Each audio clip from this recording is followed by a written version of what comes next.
Just a heads up everybody, the audio on this might sound a little distorted because I was actually screaming so much I blew out the mic. I'm sure you'll take that as a good sign. Enjoy!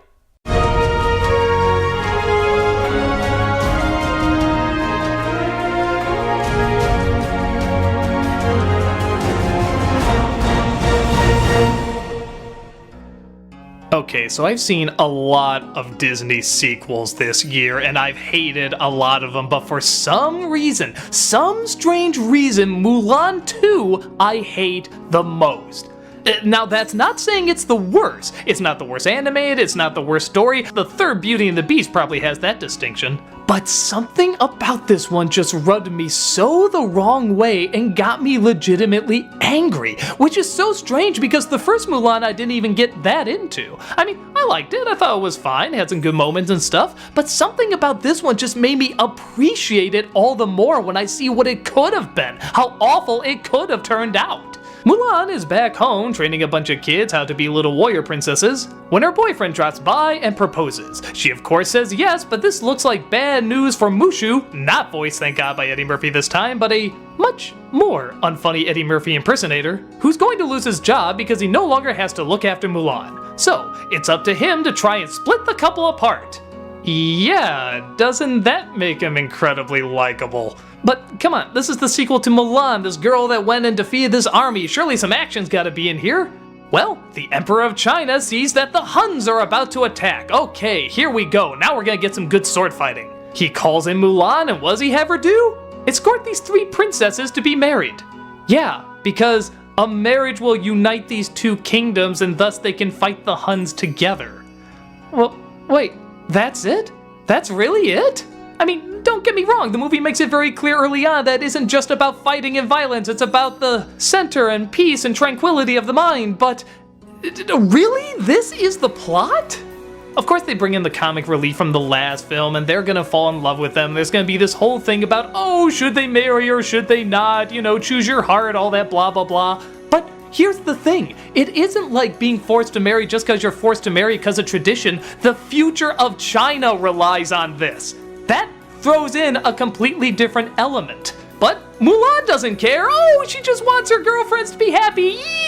Yee! But to make things worse, Mushu is constantly trying to split up the main couple throughout the entire movie. And I mean the entire movie. He suddenly becomes the most despicable, unlikable character in the world. And what makes it even worse is that it kind of works. The boyfriend just goes off on Mulán in this really uncomfortable animation. By God, what the hell is he even doing? Mulán, at some point through some bullshit, realizes that wasn't true and she's gonna fall in love with him again and marry him, but then he disappears. So she thinks now she has to marry one of these princes to unite the two kingdoms. The climax? Every dumb-ass romantic comedy you've ever seen, where the bride is gonna marry the person she doesn't want to marry, and the guy has to come in, confess his love, and some sort of dumb comedic ass happens. I'm just gonna warn you, I'm gonna get into spoiler territory here, but I'm sorry, this is really important to talk about. So, Mushu tries to make everything better by telling them that they don't have to marry. Well, okay, the three princesses marry the men they want, Mulán marries the boyfriend, but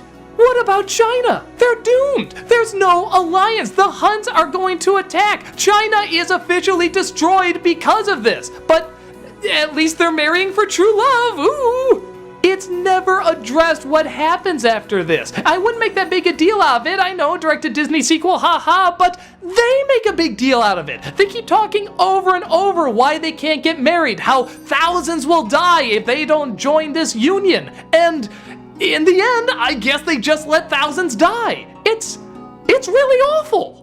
There's only one good song in the whole thing, and it's the first song. All the others are either hand-me-downs or repeats. Yeah, they just repeat half the songs. Girl Worth Fighting For comes back. That'll save from having to write another paycheck. The animation, while smooth and colorful, also kind of looks out of place. Mulán in the original had a pretty good range of emotion, but here, all the animation is kind of done like their comic relief. They're too expressive, they're too rubbery. Which, like I said, makes for some really awkward scenes when the boyfriend has to yell at her. Ugh, that's disturbing.